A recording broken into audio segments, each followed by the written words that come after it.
welcome back to my channel. How are you all doing? As you can see, for the umpteenth time, I'm getting back on Miss Sienna. So I last rode her in July, I think, where I had ridden her from April to July, and we had done the majority of hacking and really very little in the arena. And the only thing we did do in the arena was walk. So I'd done no trotting this year in the arena with her until now. And she sort of started getting a bit upset back in July, and the hacking was going downhill again, and it just wasn't particularly pleasant. So I took her back to just doing groundwork with her, which she's been brilliant at, and I felt like has progressed massively. Her movements look good. She's definitely looking strong. Some nice top line. There's still more to come, but it's looked good. So I thought, okay, she's been working better. Let's get back on board, especially before it gets too wet and windy. And you can see from her walk, she's got a lovely walk, very relaxed, head and neck out in front of her, just a very chilled girl. But that seems to all go out the window as soon as you start trotting with her, because she instantly becomes quite tense and short, especially in the neck, and also a lot of tongue rolling. You can see there her tongue stuck out the side of her mouth. She has done tongue rolling, tongue lolling, whatever you want to call it, since she was broken in. Now, I've had her teeth checked numerous times because I keep saying to the dentist there must be something in there that's causing her to do this, but there isn't. Her mouth is in good nick. I've got an exceptional dentist. It is not that. It's purely tension, which is obviously incredibly sad to see. So at the moment, the plan is when riding her in the arena, which I probably will always give her a very quick lunge before I get on, just to get rid of any of the bouncing or sharpness that she can be at the beginning of a session. But my aim is to try and get her head and neck out and stretched out in an open frame like she is in the walk. At the moment, she is naturally overbending. It's not me asking for it. I don't really care if she's on the bit or not. I want some contact, obviously, so that it helps with steering, and, I don't want her going around with no contact, but she is very evasive to the contact. So her going over bent is her way of trying to evade it. I have tried numerous bits with her. Nothing really seems to work massively well. And as you can see, as the session went on, she sort of got longer and lower in the neck. And I don't mind stretching. I'd be happy for her to do stretching, but this is not stretching. This is, again, just trying to evade the contact. She's just going so round and so overbent. And it's not necessarily that nice for me when riding her, because it's quite disconcerting when her head and neck are so round and so overbent and so tucked under. Because if she was to do anything, I feel like I've got a hope in hell's chance of staying on board, because there's just nothing in front of me to keep me in the saddle. So that was the end of that session. I'm keeping them as easy as I possibly can, just to try and help find this relaxation in the trot. You're an anxious mess, aren't you, Sienna? She's so nervous and really quite stressed in the school with her. I think so much damage has been done. The amount of lolling and tongue rolling she's doing, I mean, it's always been bad ever since she'd broken in, but it's not good.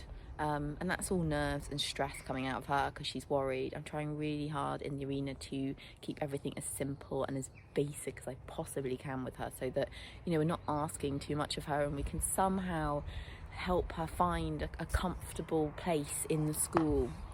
So, we're not going to ask any dressage of her. Literally, we're going to trot round in circles, which may be a bit boring for her, but I think at the moment, until she can learn to... But I don't need my back clean, thank you, though.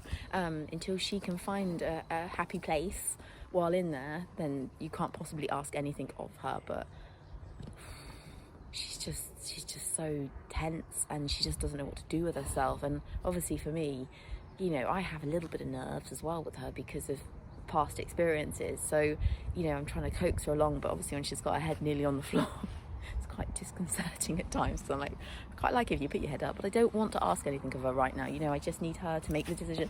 What do you want? She wants sweet. She already had some, but she thinks she needs more. Yeah, oh my God, we've got such a long way to go, haven't we? Such a long way to go.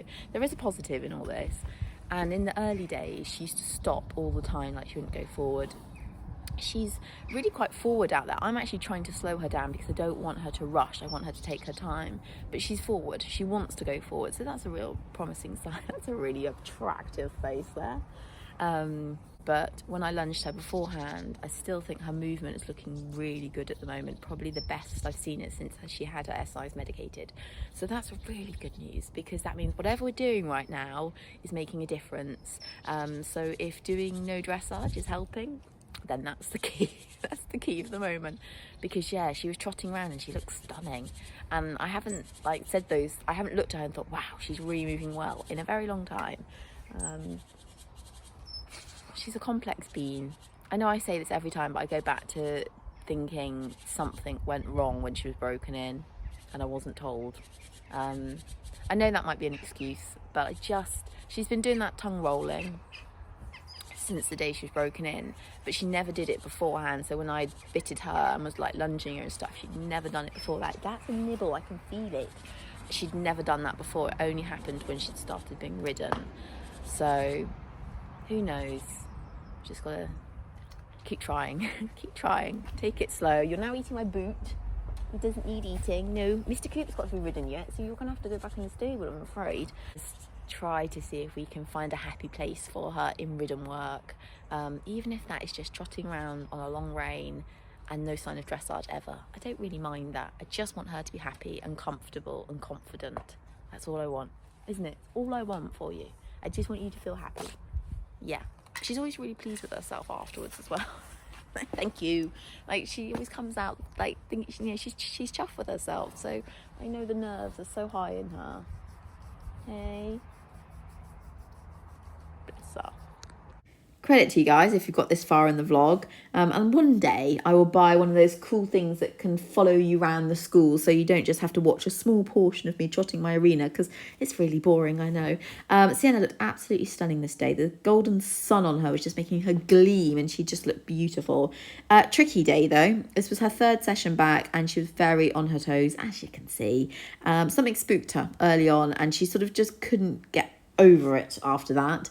So she continued to be a bit spooky, intense throughout the rest of the session. I just tried to ignore her and just, keep doing what I wanted to do.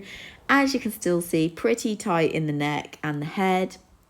I tried to make sure I rode her nice and forward, because I think in the previous session I might have made her go too slow. So I wanted her to keep moving and stay nicely in front of the leg. Obviously, as you can see, the neck and head are still pretty tight and I'm looking for that very open frame, but when she was being a bit spooky, I couldn't let her have quite as much rein as I would have liked to have done, because I just needed to have a bit more contact. So yeah, we keep progressing.